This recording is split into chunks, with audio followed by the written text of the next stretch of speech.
todos y todas los que ya se encuentran conectados y conectadas a través de la página ISEC UPLA en Facebook, como también en esta misma videollamada vía Zoom. Espero que estén todos bien, que se encuentren bien en sus casas. El día de hoy tenemos ya este segundo conversatorio. Tuvimos uno el día martes junto a Sergio, el director del Museo de Historia Natural de Valparaíso. Ahí estuvimos conversando en la mañana sobre los secretos del museo. Y el día de hoy les habíamos avisado y ya ha llegado el día, ha llegado el momento. Nos encontramos para dar inicio a este nuevo conversatorio junto a un grande, y permítanme por favor primero presentarlo. Tenemos el día de hoy con nosotros a Gabriel León, bioquímico y doctor en biología celular y molecular de la Pontificia Universidad Católica de Chile. Fue académico e investigador en la Universidad Andrés Bello y director del Centro para la Comunicación de la Ciencia de la misma universidad.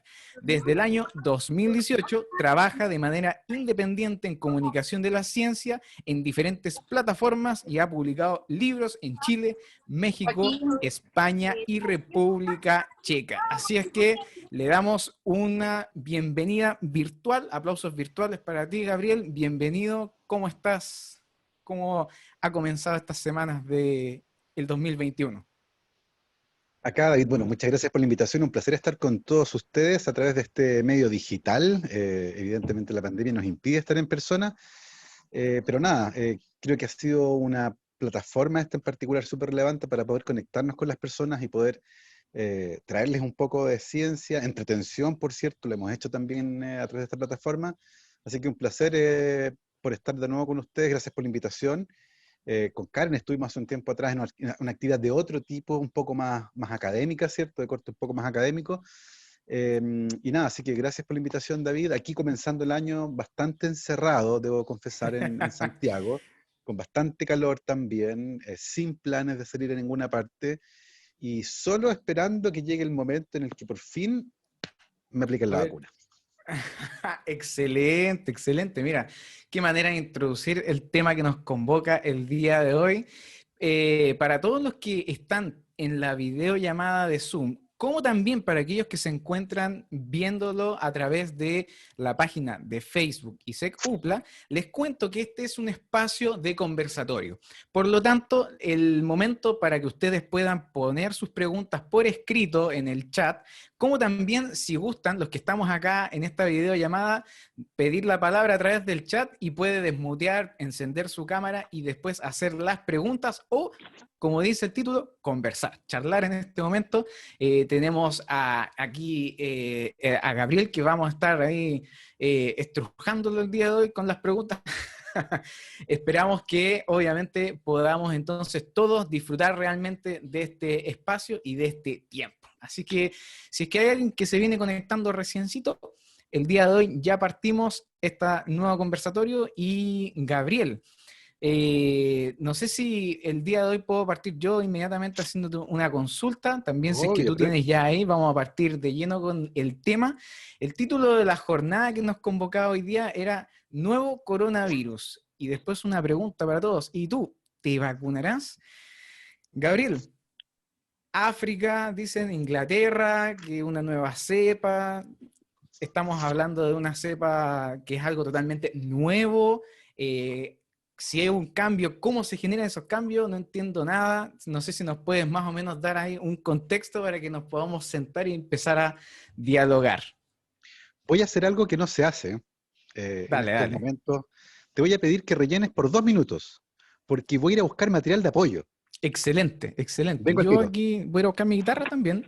Voy a aprovechar de darles un show. Bueno, mientras Gabriel está entonces buscando ese material de apoyo, recuerden que tenemos el canal el chat de Zoom, como también los comentarios en Facebook. Los estamos leyendo y también vamos a estar escuchándolos para cuando ustedes pidan su palabra, poder desmutear ahí sus micrófonos y nos hacen sus consultas, le hacen la consulta, por supuesto, a Gabriel León. Quizás yo poco y nada voy a responder el día de hoy, sino que estoy en la misión en este momento de rellenar. Y creo que lo he logrado óptimamente. Volví, volví. Perfecto, Gabriel, creo que lo logré. Recordé lo de los comentarios y las preguntas para que después las dejen en el chat. Mira, perfecto, ahí, excelente. Miren, por favor. Aquí tengo un coronavirus, está hecho con una pelota de ping-pong. Por esas cosas de la vida dice Made in China, pero eso es coincidencia nomás. Este es mi coronavirus. El coronavirus es así, es una esfera de unos 120 nanómetros de diámetro, muy, muy chiquitito, pero es una esfera de grasa, básicamente, en la que están estas proteínas de color rojo que son las famosas spike. Si se habían preguntado por qué hay que lavarse las manos, es porque el virus está hecho de grasa. Y el jabón y las grasas, ustedes saben, lo disuelve. Entonces, cuando tienen el virus en la superficie de la mano, si se lavan con jabón, el virus es destruido. El problema es que este virus tiene aquí arriba, ¿cierto?, estas proteínas rojas, las famosas spike, que sirven como una llave y se pasea por sus células intentando abrir alguna puerta, y la puerta que puede abrir es la que tiene una chapa que se llama AC2, que es la enzima convertidora de angiotensina, que es una proteína que está en la superficie de algunas células. Y cuando mete la llave y la hace, entra. Y una vez que el virus entra en nuestras células, ahí no hay nada que hacer. ¿Ya?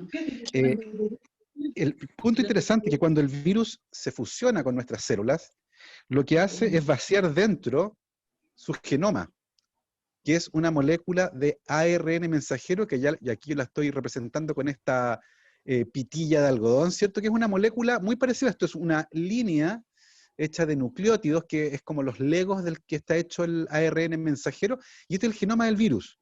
Y lo que hace el virus es introducir dentro de nuestras células esta molécula, su genoma completo, y nuestro cuerpo dice, mira, una molécula de RNA mensajero, y la utiliza para fabricar las proteínas del virus. El virus básicamente lo que hace, se toma nuestras células y nosotros les fabricamos sus proteínas al virus por miles, y después de eso destruye la célula y miles de otros virus salen de ahí para colonizar a otras células. Ahora, este material genético, para poder hacer nuevas partículas virales, hay que copiarlo. Y cada vez que el virus lo copia, eventualmente, puede cometer un error. Aquí lo simbolizo como un nudo en la molécula, ¿ya? Ese es un Y error. mira cómo estáis con Esos este fondo errores de son ahí. las mutaciones y ocurren todo el tiempo. Todos los virus mutan, no hay ninguna novedad.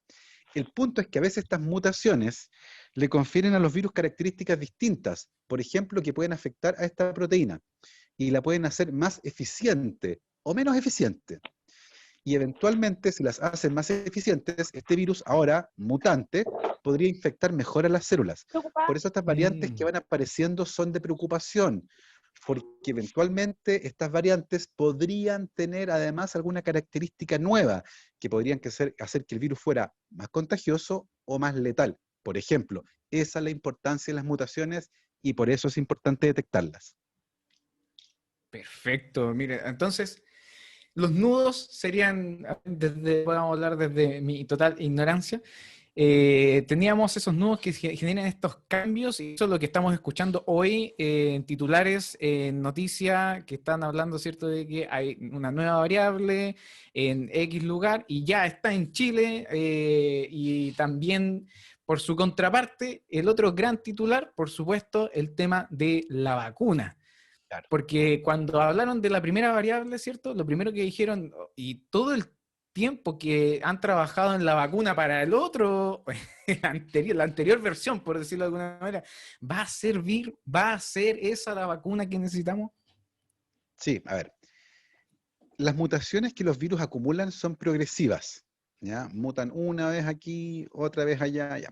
¿Por qué es importante esas mutaciones? Porque esas mutaciones afectan eventualmente, por ejemplo, a las instrucciones que le permiten al virus construir esta proteína, la famosa spike, ¿ya? Que es la que yo les mostraba que está en la superficie del virus, ¿cierto? Que tengo acá. Y es interesante porque la vacuna, justamente, lo que hace es enseñarle a nuestro cuerpo que esta proteína no es del cuerpo, y por lo tanto, si la ve por ahí, tiene que destruirla. Eso es lo que hace una vacuna, básicamente. Es un cartel de se busca, y le dice al sistema inmune, busque todo lo que tenga esta proteína y destrúyalo. Es un entrenamiento, y le dice a tu sistema inmune, oye, sistema inmune, este virus te quiere matar. Y el virus dice, y el sistema inmune dice, ¿cómo lo reconozco? Con esta proteína. Perfecto. El punto es que si la proteína cambia mucho, es como que si el virus se pusiera un bigote falso, o lentes, y puede que el sistema inmune ya no lo reconozca, ¿ya? Eso es importante porque si yo les digo, por ejemplo, que la vacuna está hecha teniendo en cuenta esta proteína, que es la spike, ¿cierto? Esa partícula que está ahí, no cambia completa. Si la spike fuera como mi mano, por ejemplo, el sistema inmune va a hacer anticuerpos, que son las proteínas que justamente regulan la respuesta inmune. Entonces, si esta es la proteína spike, por ejemplo, los anticuerpos tienen forma de Y. Entonces, va a haber anticuerpos que reconocen por abajo, por el lado, aquí, arriba, por acá, por todas partes, ¿ya? Eso se llama respuesta policlonal. Depende de muchos tipos de anticuerpos distintos que reconocen partes diferentes de la proteína spike. Entonces, si la proteína spike está aquí y muta, y ahora es así, por ejemplo, todos los anticuerpos que reconocían la parte de abajo van a seguir funcionando. El que reconocía aquí arriba, el que no va a funcionar. ¿Ya? Entonces, no es que la vacuna no sirva de un día para otro, pero eventualmente la proteína spike podría acumular tantas mutaciones que cambie tanto que ahora ninguno de los anticuerpos producidos la reconoce. En ese punto las vacunas perderían efectividad, pero no se cree que eso vaya a ocurrir en el corto plazo. ¿Podría ocurrir? Por supuesto que sí, pero no en el corto plazo. Entonces, por ahora hay que estar muy atentos, hay que seguirlas, y la relevancia que tienen esas variantes que van apareciendo es que van escapándose lentamente de la respuesta inmune que generan las vacunas. Eso no va a ocurrir de un suácate de un día para otro. Va a ser un evento gradual que va a ir ocurriendo a medida que el virus mute. Y por lo tanto es muy importante mantener controlada la circulación del virus. Y para eso, lavado de manos, distancia física y uso de mascarilla. Perfecto, perfecto, Gabriel. Quiero recordar a todos los que ya están dentro de esta videollamada y también los que están en Facebook que pueden comenzar a dejar sus preguntas, sus comentarios a través del chat, a través de la caja de comentarios, como también, si es que gustan pedir la palabra, pueden dejarla en el chat y proceder a desmutear sus micrófonos y también abrir sus cámaras para que pueda hacer su pregunta y participar de este conversatorio. Gabriel ya nos ha más o menos contextualizado, estamos situados ahora en ese momentum que necesitamos para poder ver y entender más o menos qué es el coronavirus, como ya hemos visto y hemos estado bombardeados de información por todos lados, ¿cierto? Y el día de hoy el tema de la vacuna es un tema. Probablemente, no sé si es que en Twitter sigue siendo en algún momento ya un hashtag o algo por el estilo, tenemos algún grupo, ¿cierto?, de personas que dan su voz en pro de no vacunarse, mientras que hay otros que, por supuesto, ya comenzó el procedimiento. Miedo, incertidumbre, pueden haber varios motivos, pero quizás me gustaría primero comenzar a preguntarte qué es en sí y desde cuándo tenemos registro de lo que es una vacuna. Porque claramente hoy ya ha avanzado todo y las vacunas que se hacían antiguamente quizás ya no sean como se hacen el día de hoy. Y hoy día escuchamos vacunas fase 2, fase 3, fase 1. ¿Cómo podemos entrar en ese tema, Gabriel? La historia de las vacunas es bien antigua. La primera vacuna que se utilizó en el mundo apareció en 1796. Ah, ya, harto Y la rato. usó, no, harto rato, y la usó un señor que se llamaba Edward Jenner, un médico rural en Inglaterra. Fíjate que cuando él usó la primera vacuna no tenía muy claro lo que estaba haciendo, porque por esa época, para nosotros, ni los virus ni las bacterias existían. Fue una observación que a él le permitió llegar a un procedimiento que él no tenía idea cómo se llamaba, y que básicamente involucraba una enfermedad que ya no existe, que se llamaba viruela. Les pido que por favor vayan a Google y busquen viruela, con B corta, y busquen imágenes de la viruela, ¿ya? Esa enfermedad ya no existe gracias a las vacunas. Por eso es importante que vean las imágenes, para que vean de lo que se salvaron, ¿ya? La viruela era una enfermedad espantosa y hoy ya no existe gracias a las vacunas. Y lo que Edward Jenner descubrió es que había una enfermedad parecida a la viruela, pero que le daba a las vacas, que se llamaba viruela vacuna. Y él tenía muy clara una historia que era bien conocida en Europa, y era que las mujeres que ordeñaban vacas enfermas con viruela vacuna, la viruela de las vacas, esas mujeres a veces se contagiaban la viruela de las vacas, que la verdad en lo humano no hacía gran cosa, la gente no se enfermaba gravemente. Y lo que Jenner descubrió, lo que había escuchado, era que esas mujeres que se habían contagiado de la viruela vacuna, nunca les daba viruela humana. Y Jenner dijo, oye, y ya que la viruela de las vacas es una enfermedad súper suave y la viruela humana es una enfermedad terrible, ¿no valdrá la pena entonces enfermarse a propósito con viruela de las vacas para quedar protegido contra la viruela humana? Y eso fue lo que hizo. Tomó a una mujer, esta que ordeñaba vacas, tomó a una mujer que le habían salido estas típicas pústulas en la mano porque le había dado la viruela a las vacas, tomó material de ahí y se lo inoculó en el brazo a un niño que era hijo de su jardinero. Ni le preguntó la opinión. Ya en esa época no había comités de bioética. No había como, oye, venga para acá, mijito. No había, Tampoco, fase uno, fase 2, fase... nada, Vamos nada, nomás, olvídalo, nada, de lleno. nada, qué cosa. Tampoco había jeringa, así que con un bisturí le hizo unos cortes en el brazo así y le aplicó el pus que tenía esta mujer en la mano. ¿Ya? Y el cabro chico se enfermó un poco, tuvo fiebre, pero después se le pasó como a los 9 días. Y después de eso, Jenner tomó al hijo del jardinero de nuevo y lo contagió con viruela humana, como 20 veces. Y el cabro chico nunca se enfermó. Entonces Jenner dijo, oye, lo que yo hice protege contra la viruela humana. Y como lo que había usado era la viruela de las vacas, a ese procedimiento le puso vacuna, porque las vacunas originalmente vienen de las vacas. Si alguna vez se ha preguntado por qué se llaman vacunas, es porque literalmente la primera vacuna viene de las vacas. Nació ese procedimiento que funcionó muy bien y a la gente le dejó de dar viruela. Lentamente, cuando empezamos a entender un poco mejor cómo funcionaban los virus y las bacterias, se desarrollan otras vacunas contra el anthrax, contra la rabia. Luis Pasteur desarrolló en 1885 la primera vacuna contra la rabia, y ya más tarde, 1940, hace nada, por primera vez vimos un virus, gracias a la invención del microscopio electrónico. Y en ese momento veíamos los virus, entendíamos lo que hacían y recién ahí los científicos empezaron a cultivar virus en el laboratorio y a usarlos para fabricar vacunas. De hecho, hay un señor que se llama Maurice Hillman, se llamaba Maurice Hillman, que fue tremendamente prolífico haciendo vacunas. Y por esa época, a mediados del siglo XX, las vacunas más típicas, que aquí la tengo de hecho, se hacían con el mismo virus que causaba la enfermedad. Pero ese Ok. virus estaba inactivo o estaba muerto, que está acá, por ejemplo. ¿Cómo se mata un virus? ¿Cómo se inactiva? Se mezcla con alguna sustancia química que impida que este virus funcione, o se hierve, por ejemplo, y el virus este ya no puede infectar. Yo te lo puedo inyectar en el brazo, el sistema inmune lo va a reconocer como algo extraño, va a montar una respuesta de defensa en contra de él, pero no te va a causar una enfermedad, y cuando te encuentres con el virus vivo, con el virus de verdad, tu sistema inmune ya va a estar entrenado y por lo tanto te va a defender del ataque de este. Durante mucho tiempo esa fue la única forma que tuvimos para fabricar vacunas. De hecho, la vacuna de Sinovac, que es una de las que va a llegar a Chile, está hecha con esta tecnología, virus Ya. inactivo. ¿Ya?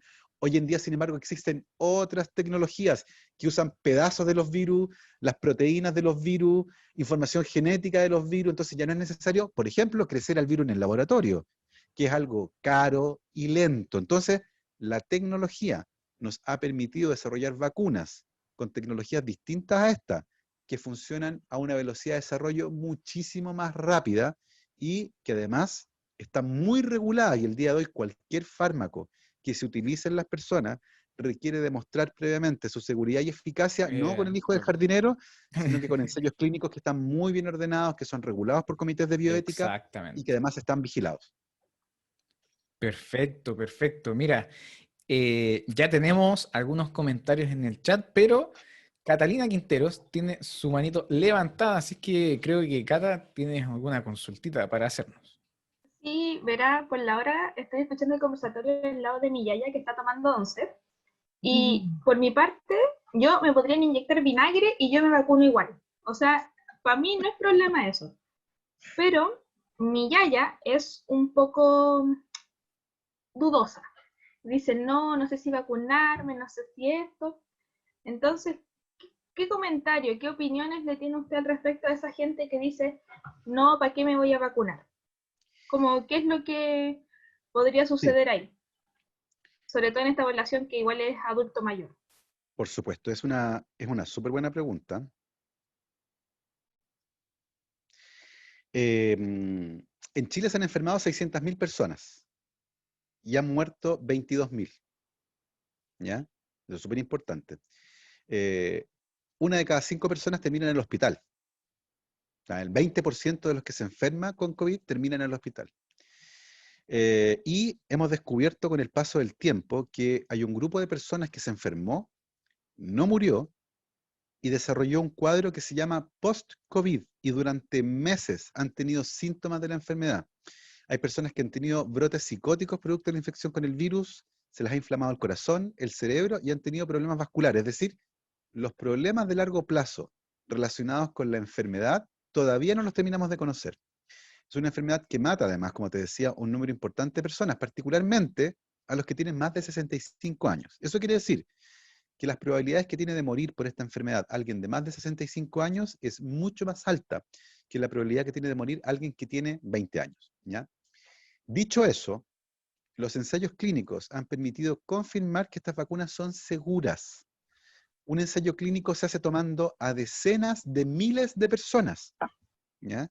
Que se dividen en dos grupos distintos. A un grupo lo vacunan y a otro grupo le ponen una inyección de agua con sal. Y después los siguen en el tiempo. En los ensayos, por ejemplo, lo que hacen es decir, ok, a este grupo de gente los vamos a seguir hasta que detectemos 180 casos de coronavirus. Y cuando eso ocurrió, tomaron a toda esa gente de vuelta y le preguntaron, ¿a usted le dimos la vacuna o le dimos la inyección de agua con sal? ¿Ya? Y cuando se hace ese ensayo, se descubre que la inmensa mayoría de los casos ocurrió en las personas que recibieron la vacuna de agua con sal, o sea, el control. Las personas que fueron vacunadas con la vacuna de verdad se enfermaron muy poco y hubo menos casos graves. Y además, a esas personas se les pregunta qué cosas malas les pasaron, qué síntomas tuvieron. Y los síntomas que tuvieron son dolor de cabeza, fiebre, malestar generalizado, que es el típico tipo de síntomas que cualquier vacuna produce. Por cierto, esos síntomas no quiere decir que se enfermaron. A veces pasa que la gente se vacuna contra la influenza y me dicen, hoy me vacuné contra la influenza e igual me enfermé porque tuve fiebre, dolor de cabeza, me sentí mal. No, esa no es el virus. El virus no produce ni fiebre ni dolor de cabeza. Es el sistema inmune. Nuestro sistema inmune, cuando reconoce un patógeno, monta una respuesta de defensa que incluye la producción de moléculas proinflamatorias, como citoquinas e interleuquinas, y esas moléculas son responsables del malestar, el dolor de cabeza y la fiebre, ¿ya? No es que se hayan enfermado, ¿ya? Y tenemos datos de muy buena calidad. Al día de hoy se han vacunado en el mundo, con alguna de las vacunas que existen, 30 millones de personas. Más que la gente que vive en Chile. Y por lo tanto, a esta altura estamos en condiciones incluso de detectar efectos secundarios muy poco frecuentes. Eso quiere decir que el día de hoy, si uno compara en la balanza, me vacuno o me da COVID, no hay dónde perderse. La vacunación es segura, es efectiva, y por otro lado, si les da COVID, tienen un riesgo gigantesco de terminar en el hospital o de incluso morir. Y por lo tanto, insisto, no hay dónde perderse. Excelente. Oye, buena pregunta, Catalina. Saludos para ti también. Nos vimos el martes y una tarea Para la también. yaya. Y para la Y para la yaya, obvio. Yaya también, por supuesto. Y Un ella acaba abrazo de también. decirme, me vacuno, así que estoy contenta. Excelente. Misión cumplida. Mira, voy a leer algunos comentarios que teníamos en el chat y después le voy a dar la palabra a María Angélica, que vi que me estaba haciendo también señas ahí en un ratito. Vamos a revisar los comentarios que nos están dejando. Daisy López González nos pone en el chat, wow, no sabía por qué se llamaba vacuna. Ahí tiene ya un dato para tirarlo en el almuerzo del domingo, ¿cierto? Con su familia ahí, decir, ¿saben? Vi las fotos y me vacunaré sí o sí. Así que ahí ya también nos deja el mensaje. Jessy Díaz dice, hola, muchas gracias por este conversatorio. Por mi parte, en mi familia hay integrantes que no quieren vacunarse, mientras que otros sí. Algunos creen y otros no. Pues hay muchas noticias y comentarios entre la gente que dice que es imposible hacer una vacuna en tan poco tiempo. ¿Qué crees al respecto? Ahí nos deja la pregunta Jessy Díaz. Mira, Gabriel, vamos a responder esa, pero primero demos la palabra aquí a María Angélica, que estaba viendo la palabra. María, tienes que desmutear el micrófono. Ahí sí, impecable. Me parece genial este conversatorio. David, muchas gracias. Y a la universidad. Y a Gabriel también, que es súper claro. Mira, yo quiero ir al grano.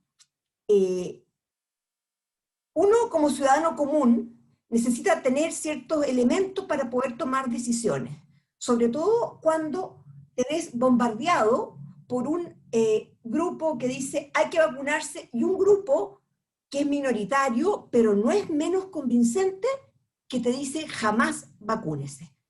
Por ejemplo, ¿ya? El video que está circulando por las redes sociales de un médico cirujano de la Universidad de Chile, que se llama Pablo Porcel, que él está en contra, te lo puedo retirar, que él está en contra, rechaza la vacunación obligatoria.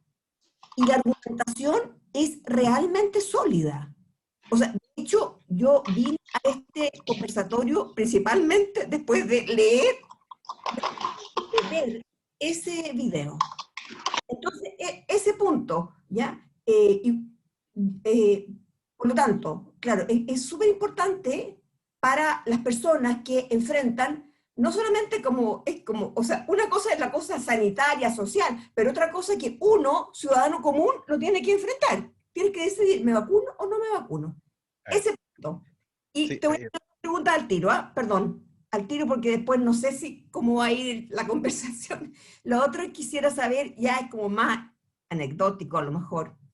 ¿Qué hay de cierto, qué crees tú, respecto que el virus fue un diseño de un laboratorio de Wuhan?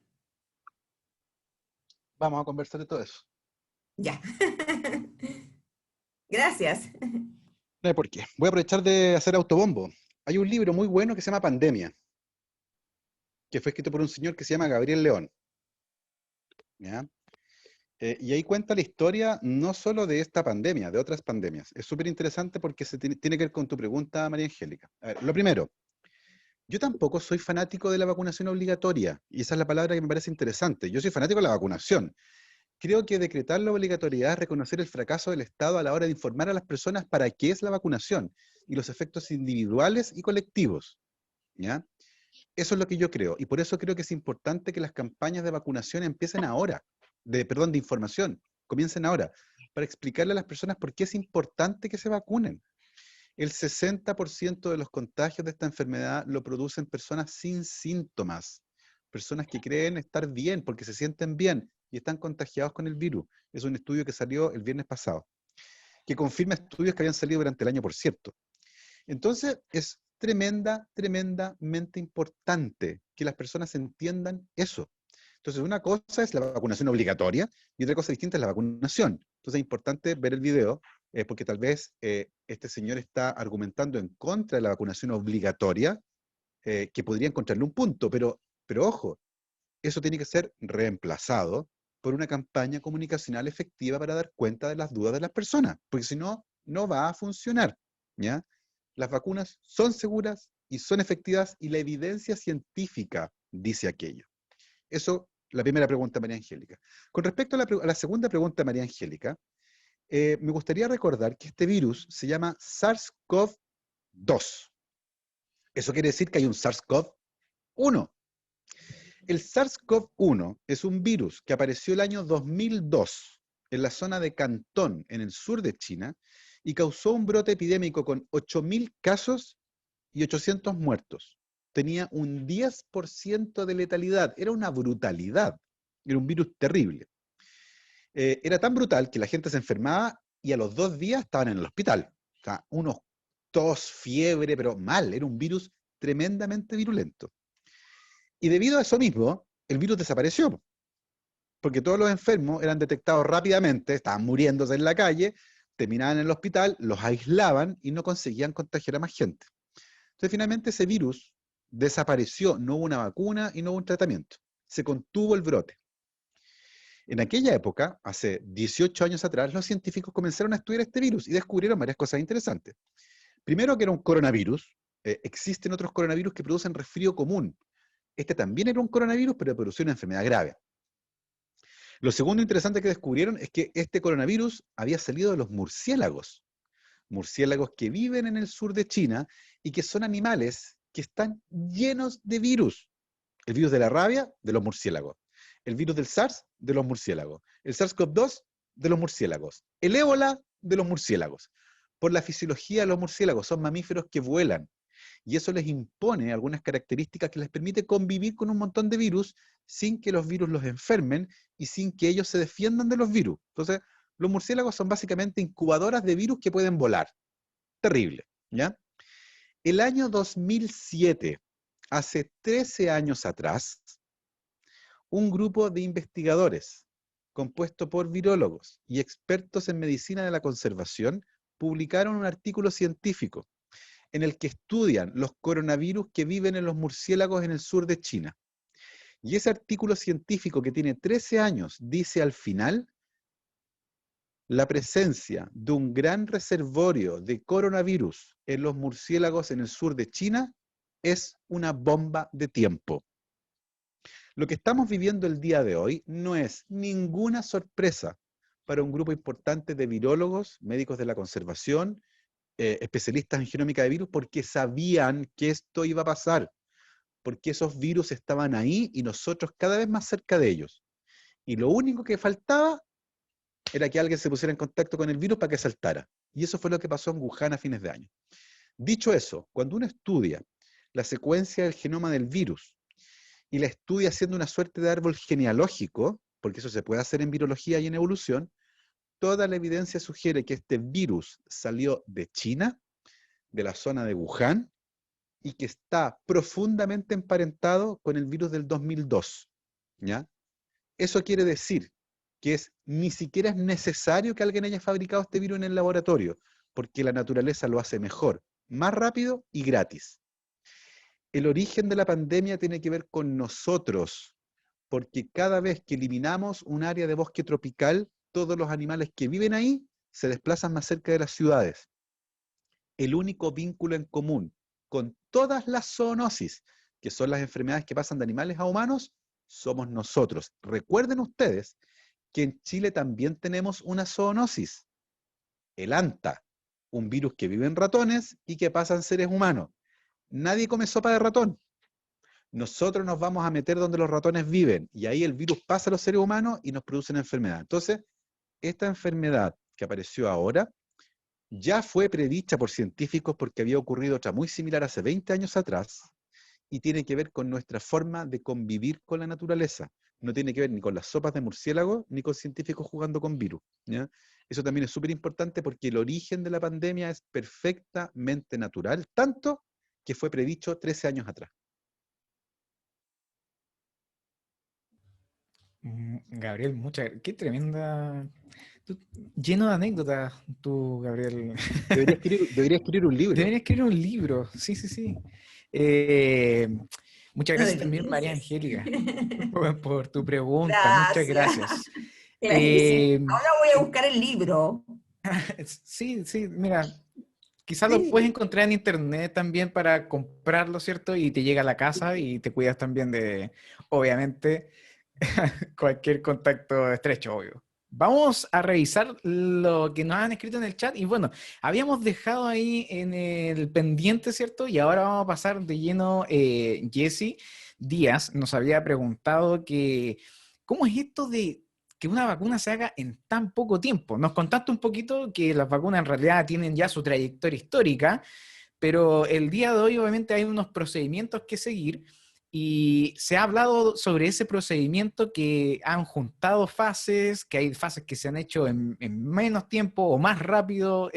¿Cómo podemos más o menos entrar en ese tema, sobre todo cuando nos llega la información todos los días desde la tele y que nos dicen solamente el resultado, pero no está el camino? Para poder decir que es muy rápido, hay que compararlo con algo. O sea, yo no puedo decir llegó muy rápido, porque si llegó muy rápido es comparando con algo. Y usualmente comparan las personas con vacunas desarrolladas a mediados del siglo pasado.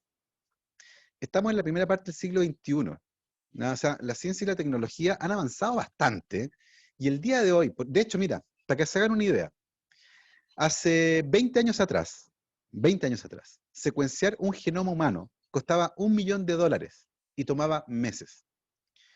El día de hoy, secuenciar un genoma humano completo vale $1.000 y te toma semanas o días. De hecho, venden un aparato que se llama Mini Ion, que es del porte de un móvil, del porte de una cajetilla de cigarro. Y tú puedes secuenciar genomas completos en el medio de la nada, porque lo puedes conectar a tu computador, ¿ya? La ciencia y la tecnología de principios del siglo XXI nos permite avanzar sumamente rápido. De hecho, la idea, el concepto detrás de la vacuna de Pfizer, que fue el que se aprobó en Chile, tiene 30 años. No es una idea que se le ocurrió a alguien en marzo. Hace 30 años atrás, los científicos están perfeccionando esta tecnología. Lo que pasa es que esta tecnología, entre otras cosas, incluye algunos elementos que le permite desarrollar vacunas nuevas. Es una plataforma, en el fondo, que es muy adaptable y rápidamente le permite adaptarse a un patógeno nuevo. Tanto es así que la empresa BioNTech, que es la que está detrás del desarrollo de esta vacuna, ya anunció que si el virus muta lo suficiente como para escapar de la vacuna, ellos podrían rediseñarla en 6 semanas. ¿Ya? Así de rápido. Entonces, es la ciencia y la tecnología de principios del siglo XXI la que nos permite tener estos avances tan rápidos. Sin embargo, es importante hacer notar que la parte clínica, todo lo que tiene que ver con las pruebas de esta vacuna en animales o en humanos, ha durado casi lo mismo que duró, por ejemplo, la vacuna más rápida de la historia antigua, que fue la de las paperas, que duró 4 años. Esa vacuna, que se demoraron 4 años en hacerla, más de la mitad del tiempo se lo pasaron tratando de crecer el virus, porque era esa tecnología antigua. Y el resto del tiempo en el proceso regulatorio. La parte clínica se demoraron entre 6 y 9 meses. Y ahora la parte clínica se ha demorado 6 meses, porque comenzamos a vacunar gente en mayo. Y antes de eso hubo parte preclínica, porque hubo ensayos con animales. Se vacunaron a primates no humanos, monos rhesus. Y por lo tanto, si uno compara las dos vacunas, la parte clínica, que es la vacuna inyectada en personas y ver qué les pasa, duró lo mismo. Lo que fue distinto es la investigación y desarrollo y el tiempo de regulación. Y por lo tanto, cuando ustedes dicen, no, es que se demoró mucho, tienen que averiguar comparado con qué. Porque si no saben cómo se desarrollaron otras vacunas, no pueden decidir si fue rápido o fue lento. Es la ciencia y la tecnología del siglo XXI la que permitió generar una plataforma de desarrollo de vacunas que es mucho más rápida.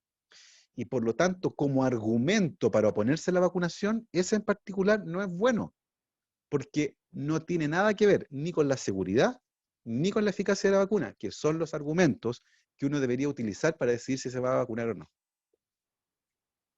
Exacto. Tú, me acuerdo cuando conversabas la vez en el conversatorio anterior que estuviste junto a Karen, ¿cierto? Tú hablabas la importancia también de las fuentes, de dónde obteníamos esa información y qué clave es el hecho de entender de que acá también hay una trayectoria y hay una eficiencia, una eficacia científica, y hoy día también estamos rodeados y viviendo tecnología en todo momento, por lo tanto estamos en otros tiempos. Mira, acá nos deja una pregunta bien interesante, Gabriela, a ver cómo la responderías tú en este caso.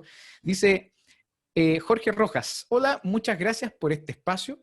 Una pregunta, ¿cómo lo haces para llegar a la gente que es negacionista del tema del virus y peormente de las vacunas? Ya, a ver.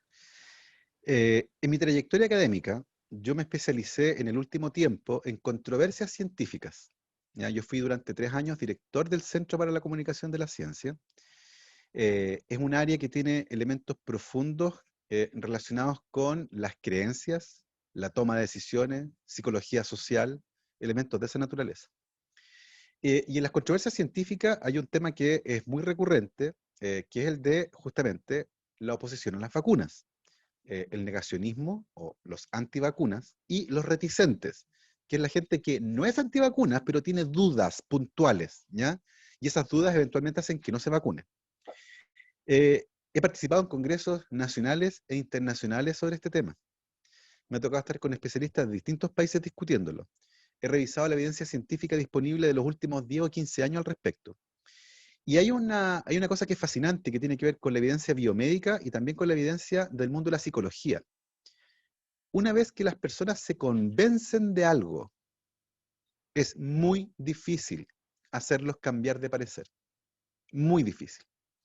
Como decía Daniel Dennett, que es un filósofo norteamericano, estadounidense, no hay forma amable de decirle a alguien que está equivocado. Entonces, ese grupo duro, que se autodenomina como antivacunas, el que se reconoce a sí mismo como antivacunas. Tú no lo vas a convencer con nada, ¿ya? Con nada. Son completamente refractarios a la evidencia. De hecho, huyen de la evidencia, porque están intentando preservar una creencia. Las creencias son parte integral de nuestra personalidad. Destruir una creencia tiene un costo emocional. Y esas personas, para proteger sus creencias, huyen de la evidencia. Y por lo tanto, discutir con ellos no tiene mucho sentido, no los vas a convencer, porque ya están convencidos de otra cosa distinta, ya creen en algo, ¿ya? El otro grupo, el de las personas que tienen dudas, ese es el importante, porque son más en términos comparativos, y sí responden a las intervenciones, yo los puedo convencer. En el fondo, si yo les explico y doy cuenta de las preguntas que ellos tienen, ellos entienden y dicen, ah, ahora entiendo. Y su confianza en el procedimiento aumenta. Y cambian de opinión, dicen, porque todavía no habían tomado la decisión, entonces dicen, ah, mira, ahora entendí. Entonces, raya para la suma. Es súper importante contestar todas las preguntas que las personas tengan y que las personas digan todas las preguntas que tienen, sobre todo aquellas que dicen, oh, esta pregunta es tonta, que no, y no sé qué. Todo. No hay preguntas tontas, todo. Porque ustedes no son inmunólogos, no estudiaron virología, no tienen idea de vacuna. Entonces, la única forma es preguntando. Porque cuando uno pregunta y le explican, baja la incertidumbre, porque entiendo mejor y estoy dispuesto a vacunarme.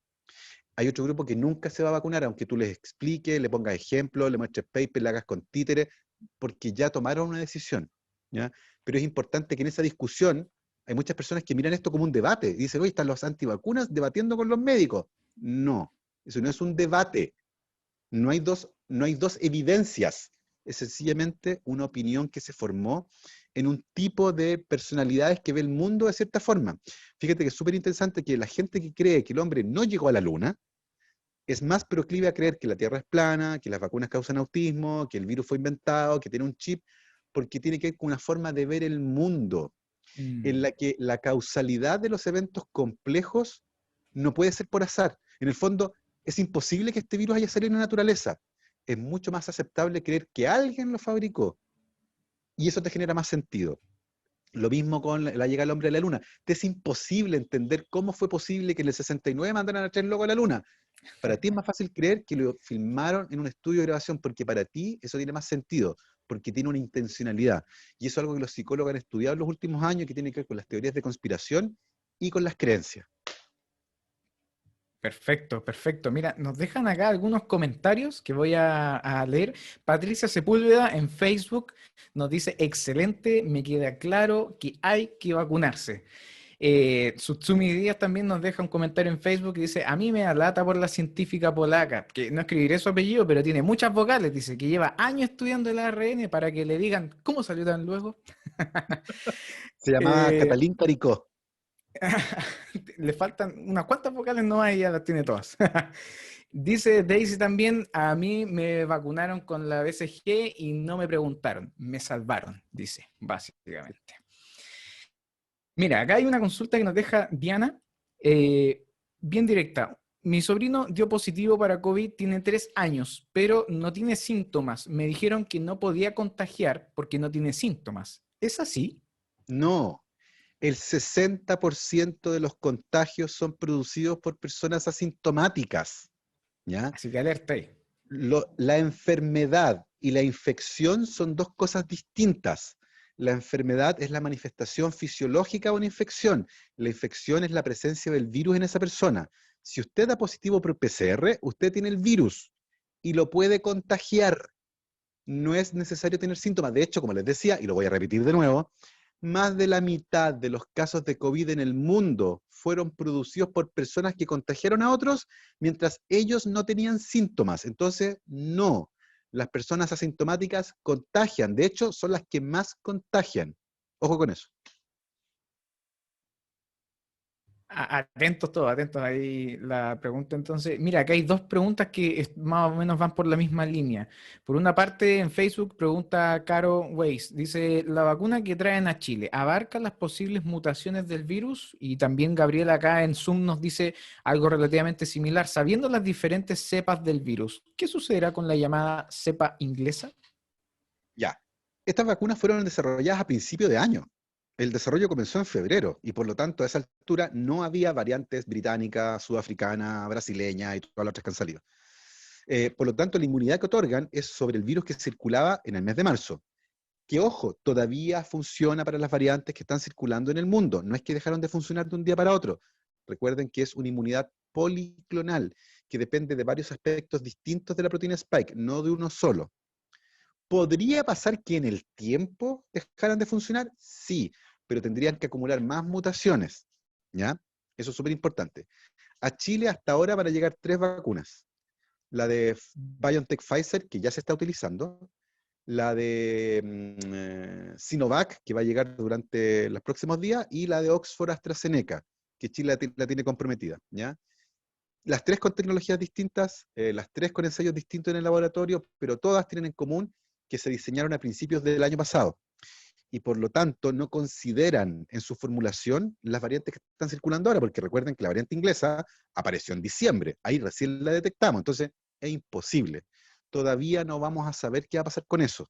Es algo que solo el tiempo nos va a poder permitir averiguar. Perfecto.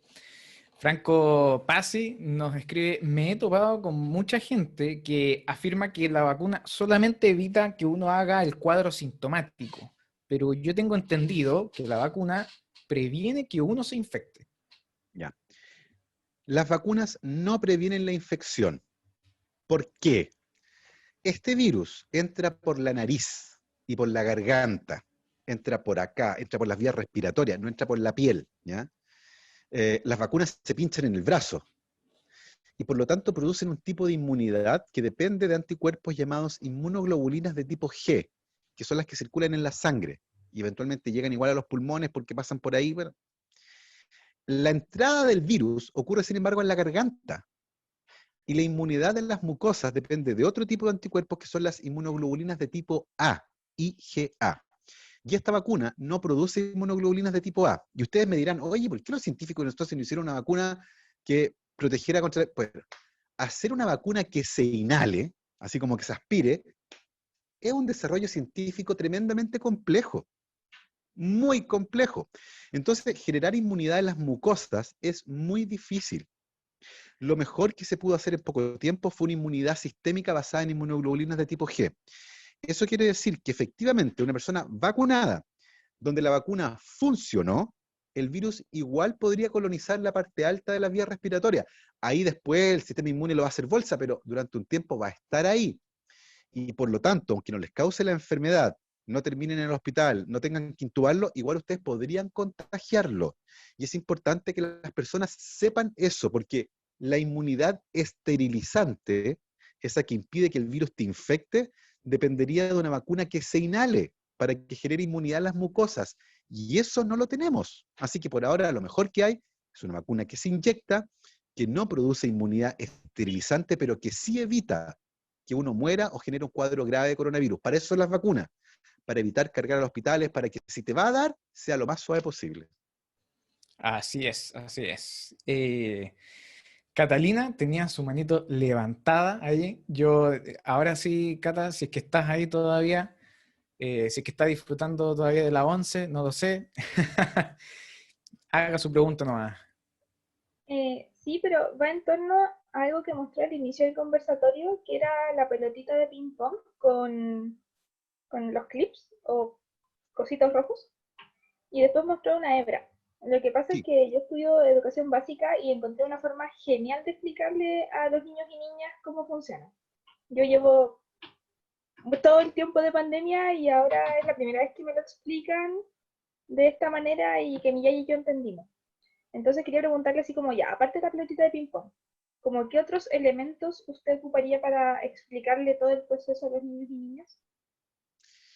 Depende mucho de lo que quieras explicar. Por ejemplo, sirve mucho jabón y aceite para mostrar por qué el lavamanos funciona, o el detergente con aceite, ver cómo, que es un ejercicio súper fácil. Niños, vayan a lavar los platos. Un grupo use detergente de loza y otro grupo no use detergente de loza. El detergente de loza sirve para sacar la grasa, maravilloso. El virus está hecho de grasa, por eso que lavarse las manos funciona, ustedes destruyen el virus. Es un aspecto que tú puedes probar para explicar por qué lavarse las manos funciona.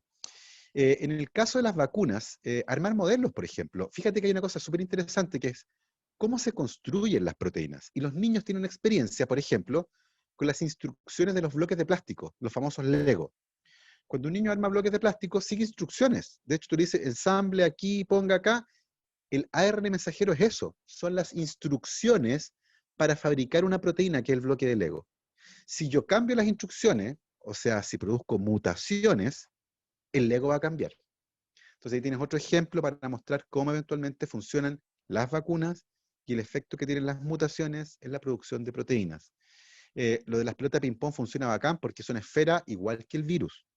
También sirve para las vacunas. De hecho, yo tengo acá, por ejemplo, otra vacuna, que es la de Oxford AstraZeneca, que es otro virus.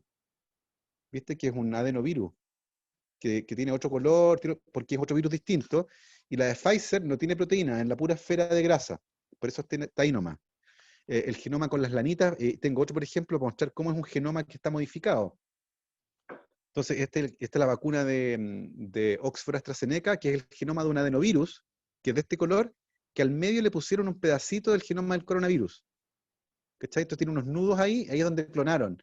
Entonces, esta secuencia genética tiene información de este adenovirus, y al medio lleva esta información, que es del coronavirus, y que sirve para fabricar esa proteína en particular. Todos estos elementos sirven para explicarle a públicos de distintas edades cómo funciona el virus, las vacunas, el jabón y otras medidas de distanciamiento social.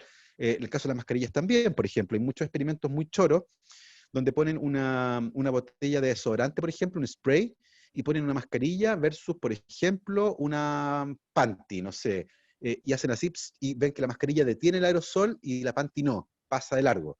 Por eso es importante usar mascarilla, porque ojo, no es que el virus ande dando vuelta, el virus se transporta en las gotitas de saliva.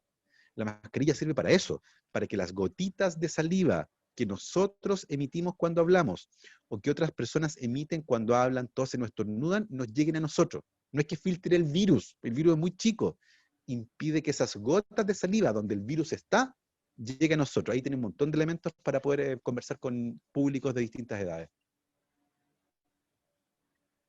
Perfecto, súper, súper bien. Gracias, Catalina, también por tus preguntas.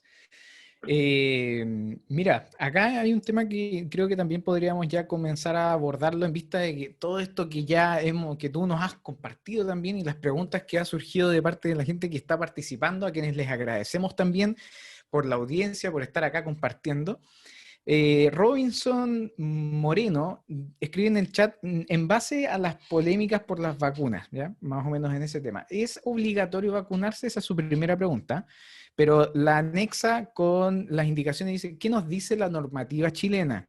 Llámese leyes, códigos sanitarios. Yo tenía entendido que en algunos lugares hay vacunas que son obligatorias, sí o sí, pensando en otros tipos de enfermedades, y que hay multas asociadas, por ejemplo, en caso de que gente no se vacune, o ciertas indicaciones. ¿Qué es lo que pasaría acá? Tú nos mencionaste antes, que el tema de la comunicación, ¿para qué sirve la vacuna? ¿Cómo es? A ver. Hay una responsabilidad. En Chile, esto es súper importante, en Chile existe un Programa Nacional de Inmunizaciones, el PNI, que depende del Ministerio de Salud. Y el Código Sanitario chileno, en el artículo 32, establece que el presidente de la República puede decretar la vacunación obligatoria en algunos casos. El decreto exento número 6 del año 2010 le traslada esta potestad al Ministerio de Salud. Y por lo tanto está dispuesto ahí por última vez, la vacunación obligatoria de la población del país contra las enfermedades inmunodeprimibles con todas las vacunas que aparecen en el PNI. Eso quiere decir que en Chile, por ley, las vacunas del PNI son obligatorias. Las únicas personas que están eximidas de vacunarse son aquellas que por razones médicas no pueden vacunarse, porque si se vacunan se mueren, porque su sistema inmune reacciona muy mal, ¿ya? Y hay casos así. Perfecto. Esas personas con un certificado médico no se vacunan, ¿ya? Por otro lado, es importante mencionar que en Chile existe la ley 20.540, que es la que regula los deberes y derechos de los pacientes.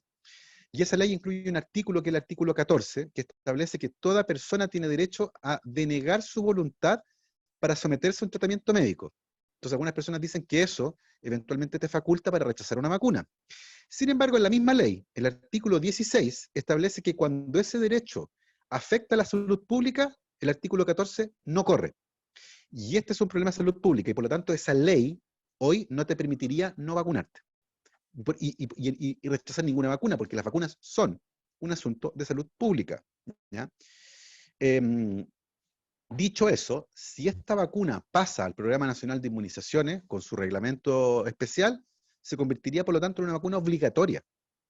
Sin embargo, yo creo que hacerlo de manera artificial y obligar a las personas a vacunarse sería un gran error, porque implica renunciar al rol educador que el Estado debe tener para comunicarle a las personas por qué y para qué son las vacunas.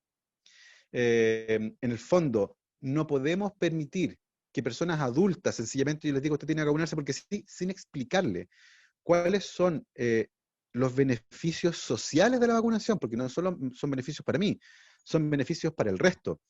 Y en ese sentido, por lo tanto, es urgente implementar campañas de vacunación que sean efectivas, para explicarle a las personas, para contarles, para convencerlas, por qué es importante que se vacunen, por ellos y por el resto. Entonces, creo que no podemos quedarnos solo en la obligatoriedad. Es importante explicarle a las personas por qué es relevante, como un ejercicio de salud pública valioso, costo efectivo y seguro, el que se implemente la vacunación. Súper, perfecto. Ahí, súper claro también con los datos. Mira, Fernando Cataldo nos deja la siguiente pregunta en Facebook. ¿Cómo funcionan las nanopartículas de cobre para proteger en el caso de las mascarillas? Hay una noticia que salió creo esta semana donde se premia a un grupo o se menciona la participación de un grupo de chilenos. El cobre funciona por contacto, y por contacto por cierto tiempo, no es por pasar sencillamente. Por eso que el cobre se ha utilizado, por ejemplo, en los hospitales, en las barandas, en los picaportes, en las manillas, en cualquier superficie que tenga alto tránsito. Porque por contacto prolongado en el tiempo, el cobre puede dañar algunas moléculas que están en la superficie de virus y bacterias, ¿ya? Dicho eso, y teniendo en cuenta la evidencia de propagación de este virus, que es por partículas de saliva o aerosoles entre personas que se encuentran a distancias cortas, cualquier barrera, particularmente las mascarillas quirúrgicas desechables, por ejemplo, va a funcionar bien. Entonces, creo que cualquier otro agregado sí puede ser interesante, pero a mi entender no es un gran aporte considerando que tenemos el día de hoy mascarillas baratas, efectivas, de amplio acceso al público, que son tan efectivas como aquellas, ¿ya? Así que eso, yo creo que es interesante, sí, súper interesante, pero no es esencial, o sea, no salgan corriendo a comprarse una mascarilla de cobre, no los va a proteger más que otras mascarillas, a no ser que sea una N95 o algo así, que filtre mucho, es material muy pequeñito, o N95 quiere decir que filtre el 95% de las partículas que están en el aire. Esas mascarillas, déjense para la gente que está expuesta a alta carga viral, como las doctoras, los doctores, enfermeras, enfermeros que están ahí atendiendo pacientes. La verdad es que por ahora una mascarilla quirúrgica desechable debería bastar para la inmensa mayoría de la gente. Exacto. Y lo importante es que la usen, y la usen bien y siempre, siempre, siempre el lavado de manos, ¿cierto? Nariz Yo y uso boca. máscara, exactamente. Natalia te escribe, muchas gracias, Gabriel, por todo tu esfuerzo, por informarnos. Soy un fan de tu podcast. Tengo una pregunta también, nos dice. Según lo entiendo, si nos vacunamos, el virus nos infectará de igual manera, solo que los síntomas serán mucho más leves, dado que la respuesta inmune será mucho más rápida. Entonces, ahí viene mi pregunta. Dice, si estoy vacunada, ¿sigo siendo un vector del virus? En este caso, la inmunidad de rebaño se basaría en que el tiempo en que una persona es vector es mucho menor que si no estuviera vacunada. Tal cual. Y por esa misma razón, el uso de mascarillas es algo que nos va a acompañar durante todo el 2021, ¿ya? En el fondo, la vacunación no es una licencia para andar sin mascarilla. Es verdad, la probabilidad de que con menor carga viral contagien algo es más baja, pero no es cero. Y lo sabemos, y como lo sabemos, tomamos medidas. Use mascarilla igual, ¿ya? Y por lo tanto, lo que decían en la pregunta es cierto, la vacuna va a garantizar, dentro de los rangos de efectividad demostrados en las publicaciones, que las personas vacunadas van a tener menos síntomas, se van a enfermar de menor gravedad, van a terminar en el hospital con menor frecuencia, van a morir menos producto de la enfermedad, y muy probablemente la carga viral en su garganta, que es contagiosa va a ser menor y va a durar menos tiempo. Y por lo tanto, claro, serían vectores por menos tiempo, pero igual serían vectores porque la inmunidad no es esterilizante. Para hacer una vacuna esterilizante necesitamos inhalar una vacuna y eso no lo tenemos. Entonces, vamos a usar mascarilla todo el año, háganse la idea. Así que ahí vaya armándose, ¿cierto? Del set en Paciencia, casa. sí, Hoy día paciencia. también, claro. Y hoy día también hay mascarillas hasta con diseño. Asegúrese, como decíamos anteriormente, de usarla y va a tener que acostumbrarse. Todos tenemos que acostumbrarnos a andar con ellas en todo momento, en todo lugar, cuando salimos desde nuestras casas. Mira, acá Natalia te da las gracias por tu respuesta, Gabriel. Muchas gracias, dice ahí en el chat. Carolina Severino dice, buenas tardes, muchas gracias por la instancia. Mira, 2 preguntas, dice. ¿Existen a largo plazo los efectos secundarios de la vacunación? Esa es la primera. ¿Y cuáles son las grandes diferencias, quizás, entre los 3 tipos de vacuna que tendrán acceso en Chile? Muchas gracias. Muy buenas las dos preguntas. La vacuna funciona básicamente como una bengala molecular. Es una estructura que dura pocos días en el cuerpo. Lo que hace es encender la respuesta inmune y lo que perdura en el tiempo es la respuesta inmune. O sea, nuestro sistema inmune se acuerda que vio eso en algún momento, pero lo que vio, que es la proteína spike del coronavirus, y ojo, que acuérdense que la vacunación hace exactamente lo mismo que el virus, dura poco tiempo. El RNA es una molécula frágil, por eso que la vacuna de Pfizer, por ejemplo, hay que transportarla a 70 grados bajo cero. Se destruye rápidamente y de hecho los estudios muestran que no dura más allá de algunos días en el cuerpo. Todo eso luego desaparece y es metabolizado. Solo se inyectan 30 microgramos del RNA en el brazo, ¿ya? Es una cantidad ínfima. Entonces la pregunta es, si ustedes se comen hoy día un sándwich y 3 meses después les duele el estómago, ¿les parece razonable que fue el sándwich que se comieron hoy el que causó el dolor de estómago? Puta, podría ser, pero es muy poco probable, ¿cierto? Con la vacuna pasa algo parecido. Si se vacunan con algo que desaparece de su cuerpo a los pocos días, ¿es esperable que un año después les pase algo vinculado a ese proceso? No lo puedo descartar, ¿cierto? Porque en ciencia uno no dice 100% o 0%, pero la verdad es que la plausibilidad biológica de aquello es súper baja, comparado con el riesgo que les dé coronavirus y se mueran, o que les dé coronavirus y los tengan que hospitalizar, y los tengan que intubar. Esa es la ecuación que tienen que calcular. Ese es el costo real. Ese es el análisis de riesgo que tienen que hacer, ¿ya? Entonces, por la naturaleza de la vacuna, las moléculas que les inyectan, cuyos componentes están descritos y ustedes los pueden revisar, y básicamente tienen, en el caso de la vacuna de Pfizer-BioNTech, la esfera de lípidos, que tiene adentro un pedacito del genoma del virus, varias sales y azúcar. Literalmente azúcar de mesa. Eso es lo que tiene la vacuna. No tiene ningún tipo de preservante. De hecho, es una vacuna vegana, ¿ya? Esa es la vacuna de Pfizer-BioNTech. La otra vacuna que va a llegar a Chile es la de Oxford-AstraZeneca, que está hecha con otro virus. Es un adenovirus de chimpancé. Eso no quiere decir que se van a convertir en chimpancé. Se usó un adenovirus de chimpancé porque este adenovirus se modificó genéticamente, se le cambió su genoma y se le incluyó ese pedacito rojo que tiene las instrucciones para hacer la proteína spike del coronavirus. Y este adenovirus se lo van a inyectar en el brazo, los va a infectar, pero este virus no se puede multiplicar. Por lo tanto, la cantidad que les inyecten va a infectar a sus células y esas células van a fabricar la proteína spike. Este virus después va a desaparecer. Y esa proteína spike va a producir la respuesta inmune que ojalá sea de largo plazo. Entonces es un adenovirus de chimpancé. ¿Por qué no se usó un adenovirus humano? Porque mucha gente tiene anticuerpos contra los adenovirus humanos. Entonces eso podría afectar eventualmente la eficacia de la vacuna. Entonces se usó un adenovirus de chimpancé porque la inmensa mayoría de nosotros nunca se ha contagiado un adenovirus de chimpancé. A no ser que tengan un amigo chimpancé, es muy poco probable que se hayan contagiado un adenovirus chimpancé. Esa es la tecnología de la segunda vacuna que va a llegar a Chile. Y la tercera es la tecnología más clásica, que es la de virus muerto, que es la de Sinovac, que es la vacuna china.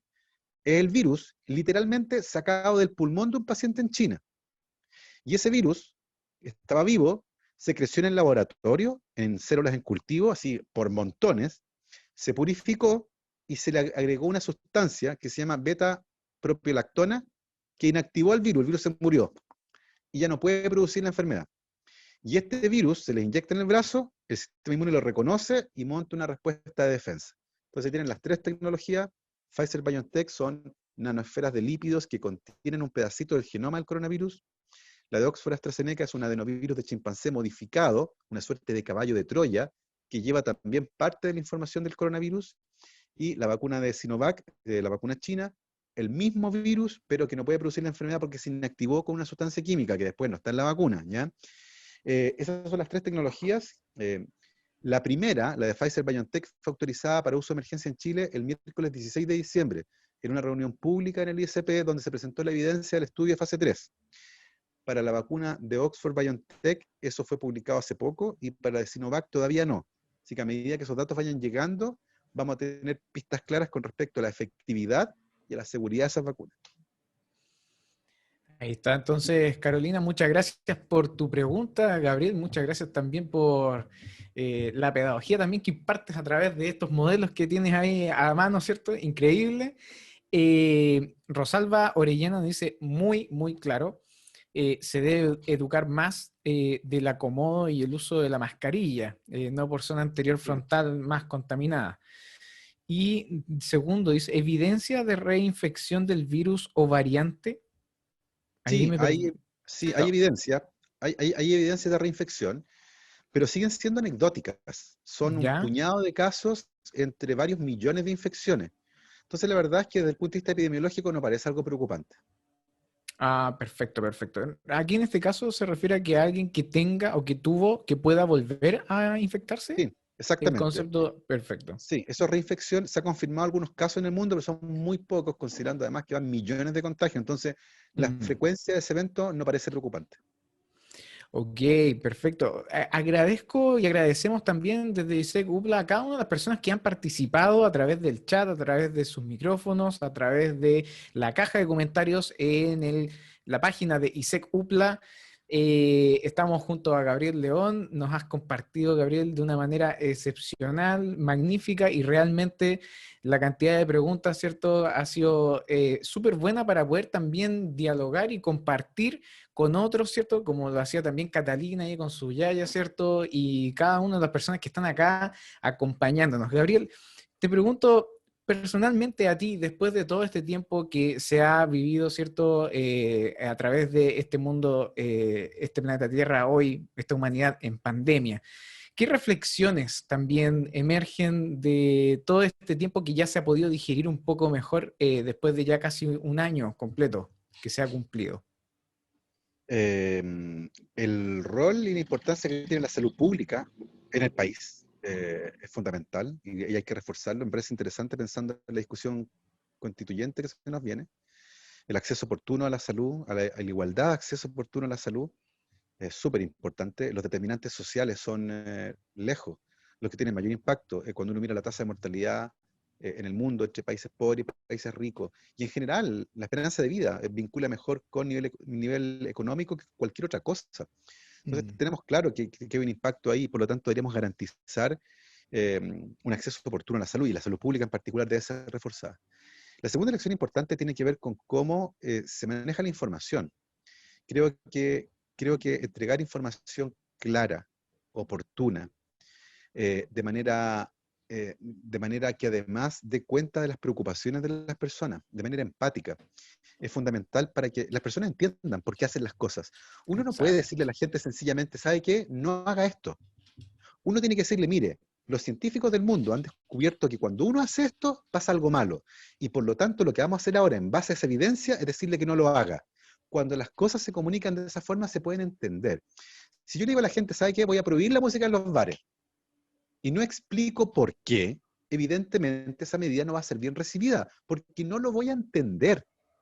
Pero si me tomo el tiempo de explicarle a las personas el día de hoy, mire, ¿sabe qué? Se ha descubierto que cuando la música está muy fuerte, la gente tiende a hablar más fuerte, y cuando ustedes hablan más fuerte, tiran más saliva, y se acercan más, y ese es un escenario de mayor riesgo. Y ahí, mira qué interesante. Y ahí yo puedo decir, tal vez, bueno, bajarle un poco la música para que la gente no se acerque mucho. Una medida que se tomó, por ejemplo, en Nueva Zelanda. En Nueva Zelanda se hizo eso. Entonces, cuando las medidas se explican de manera clara, es más fácil entenderlas. Y si yo las entiendo, la adherencia aumenta, porque sé lo que estoy haciendo, sé por qué funciona, porque me lo explicaron. Segunda lección importante. Y la tercera lección importante es que la pandemia ocurrió por nuestra relación con la naturaleza, nuestra descuidada relación con la naturaleza. No porque un chinito se tomó una sopa de murciélago, ya sáquense esa idea de la cabeza. ¿Ya? Eso no es así. La pandemia ocurre por la depredación de los ecosistemas, la destrucción del bosque tropical, la expansión de las ciudades y nuestro descuido a la hora de interactuar con la naturaleza. Y esa es la lección más importante de la pandemia. Tenemos que cambiar nuestra relación con la naturaleza, tenemos que cambiar nuestra forma de producir riqueza y nuestros estándares de desarrollo, porque en un planeta con recursos finitos, el crecimiento económico no puede ser infinito. Si aspiramos a eso, vamos a destruir el planeta, porque la naturaleza sí se puede destruir. Otra lección importante también.